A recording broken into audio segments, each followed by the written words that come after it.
ഗവർണറുടെ ഔദ്യോഗിക വസതി രാജ്ഭവൻ നാളെ മുതൽ ലോക് ഭവനായി അറിയപ്പെടും. കേന്ദ്ര ആഭ്യന്തര മന്ത്രാലയം പുറത്തിറക്കിയ ഉത്തരവനുസരിച്ചാണ് ഈ പേരുമാറ്റം. പശ്ചിമ ബംഗാളിൽ രാജ്ഭവന്റെ പേര് ഇന്നലെ തന്നെ മാറ്റിയിരുന്നു. ഗവർണർ തിരിച്ചെത്തുന്നതോടെ കേരളത്തിലെ രാജ്ഭവന്റെ പേരും ലോക് ഭവൻ എന്ന് മാറും. അലക്സ് റാം മുഹമ്മദ് ചേരുന്നു തിരുവനന്തപുരം നിന്ന്. വീണ്ടും അലക്സെ, രാജ്ഭവന്റെ മുന്നിൽ നിന്നാണ് മാറുന്നത്. വേണമെങ്കിൽ ഇന്നും അവിടെ കാര്യമായിട്ട് കുറച്ചേരം നിന്നു. ഇനി നാളെ മുതൽ ഈ രാജ്ഭവനോടെ കാണത്തില്ലല്ലോ. തീർച്ചയായും അത് തന്നെയാണ്. അതായത് ഇന്നുകൂടെ നമുക്ക് ഈ പേര് ഇവിടെ കാണാം രാജ്ഭവന്റെ മുമ്പിൽ. അതായത് കവടിയാറിലുള്ള ഗവർണറുടെ ഔദ്യോഗിക വസതിയായ രാജ്ഭവന് മുന്നിൽ ഈ പേര് കാണാം. കേരള രാജ്ഭവൻ എന്ന പേര് കാണാം. നമുക്ക് അതിൽ തന്നെ രണ്ട് വശത്തും ആലേഖനം ചെയ്തിട്ടുണ്ട്. അത് മലയാള ഭാഷ, മലയാളത്തിലും ഒപ്പം ഹിന്ദിയിലും ഇംഗ്ലീഷുമായാണ് രണ്ട് വശത്തും ആലേഖനം ചെയ്തിട്ടുള്ളത്. നമ്മുടെ അശോക സ്തംഭത്തോടു കൂടിയാണ് രാജ്ഭവൻ എന്നുള്ളത് ആലേഖനം ചെയ്യുന്നത്. ഇന്നുകൂടി മാത്രമേ ഇത് ഉണ്ടാകുകയുള്ളൂ. നാളെ മുതൽ ഇത് ലോക് ഭവനാണ്. ലോക് ഭവൻ കേരളയാണ് സ്കേൻ. അതിൻ്റെ പ്രധാനപ്പെട്ട കാരണം കേന്ദ്ര ആഭ്യന്തര മന്ത്രാലയം കഴിഞ്ഞ 25-ന് പുറത്തിറക്കിയ ഉത്തരവ് പ്രകാരമാണ്. അതുപ്രകാരം രാജ്യത്തെ മുഴുവൻ രാജ്ഭവനുകളും ലോക് ഭവൻ എന്നാക്കി മാറ്റണമെന്നാണ് ഉത്തരവ്. അതിൻ്റെ പ്രധാനപ്പെട്ട കാര്യമായി പറയുന്നത് ഈ രാജ്ഭവനുകൾ ജനങ്ങളോട് അടുത്തു നിൽക്കണം. അതുകൊണ്ട് ജനങ്ങൾക്ക് എപ്പോഴും പ്രാപ്യമായ രീതിയിൽ അത് തോന്നണം എന്നുള്ളത് കൊണ്ടാണ് ആ പേര് അങ്ങനെ ലോക് ഭവൻ ആക്കണം എന്നുള്ളൊരു നിർദ്ദേശം, എന്നൊരു ഉത്തരവ് നൽകിയത്.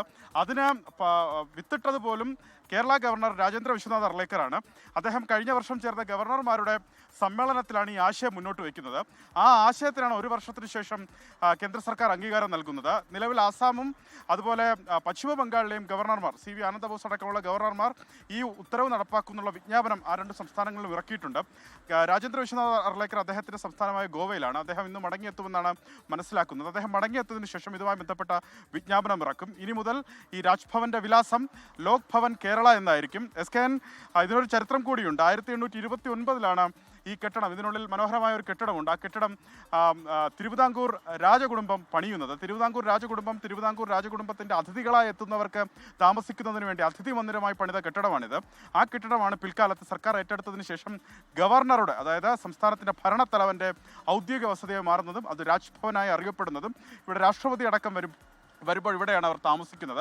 മറ്റു സംസ്ഥാനങ്ങളിൽ നിന്നുള്ള ഗവർണർമാർ വരുമ്പോൾ ഇവിടെയാണ് താമസിക്കുന്നത്. അത്തരത്തിൽ ക്ഷണിക്കപ്പെട്ട രാജ്യത്തെ ഏറ്റവും പ്രധാനപ്പെട്ട വ്യക്തികൾ താമസിക്കുന്നതും അവർക്കുള്ള അത്താഴമൊക്കെ ഗവർണർ ഒരുക്കുന്നതും ഈ രാജ്ഭവനിലാണ്. ഇന്നുകൂടെയാണ് രാജ്ഭവൻ. നാളെ മുതൽ അത് ലോക് ഭവൻ കേരളയാണ്. ലോകത്തെവിടെയായാലും ഏത് സമയത്തും 24 വാർത്തകളും ഓഗ്മെന്റഡ് റിയാലിറ്റി പാക്കേജുകളും എക്സ്പ്ലെയിനറുകളും വിശദമായി കാണാൻ ഞങ്ങളുടെ യൂട്യൂബ് ചാനൽ നിങ്ങൾക്ക് സബ്സ്ക്രൈബ് ചെയ്യാം.